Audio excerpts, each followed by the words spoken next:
When you started to smoke, right? When you started to smoke, from the average person, smoking or vaping or chewing tobacco tends to be much younger. Especially with smoking, it tends to be when you're 24 and under. Now, 24, 26 and under. And there's a reason for this. It's actually to do with your prefrontal cortex. Just basically the frontal part of your brain here, behind your forehead. That is the more mature part, the logical part that makes executive decisions, right? That only matures when you're around 24-ish, 25-ish. And that's the reason why insurance rates are for teenagers are higher, but it gets back to normal adult rates when the child is around 24-ish years of age. Because that's when this part becomes mature. And most people start smoking when?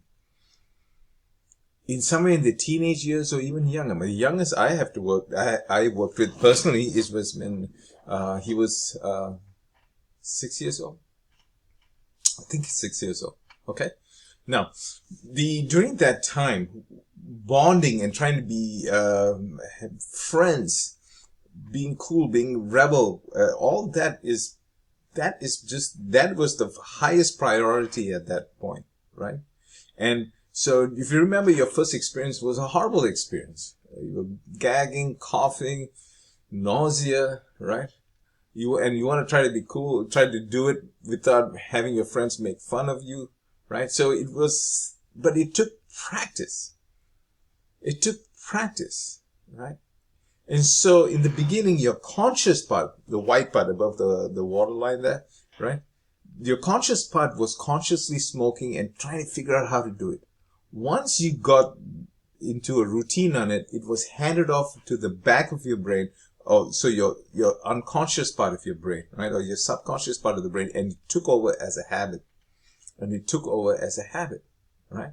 And the same way when you were driving a car in the beginning, like, how in the world am I going to drive this vehicle and not kill someone and myself in the process? You have so many things you have to learn, right?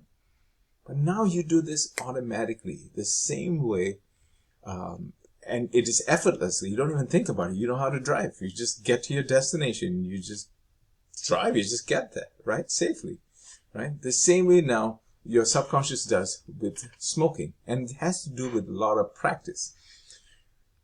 And by the way, I want to go back to the other thing. If I was to give you food back then, and it tasted, and you had as bad as an experience as you first smoked, you would have spit or knocked the spoon off my hand and said, no, I'm not eating this thing. But in your mind, you hypnotize yourself because you had a goal. I want to fit in. I want to bond with these people. I want to be like grandpa or my mom, or, whatever the reason was, you hypnotize yourself and you're willing to go through that learning curve, that painful process of getting there. The same way now you're going to dehypnotize yourself in the process. Okay.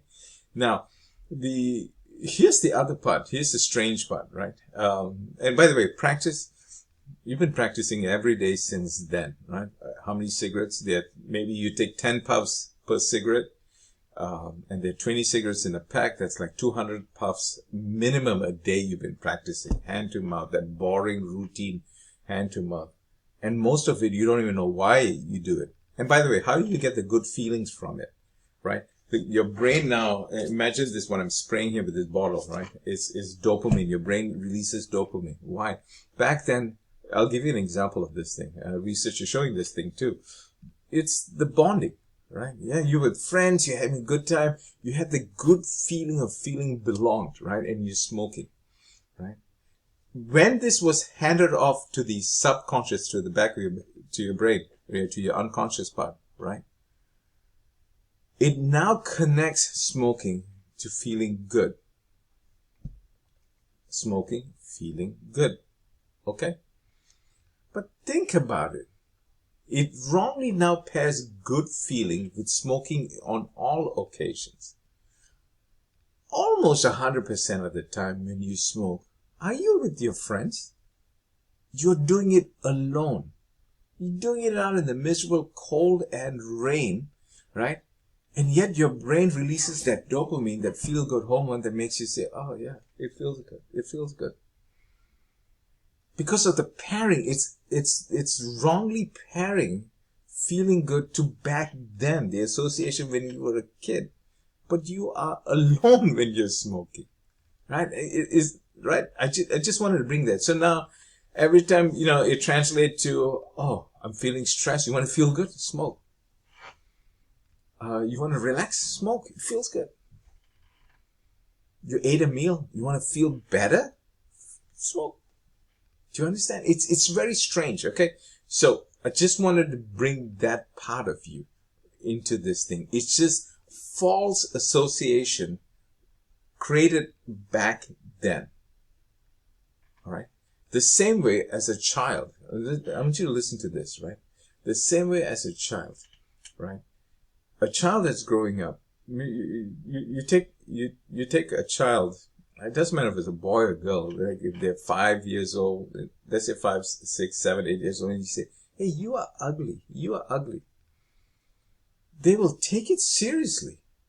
And they go through life, they change the trajectory of their life, saying, oh, I'm ugly, I'm ugly.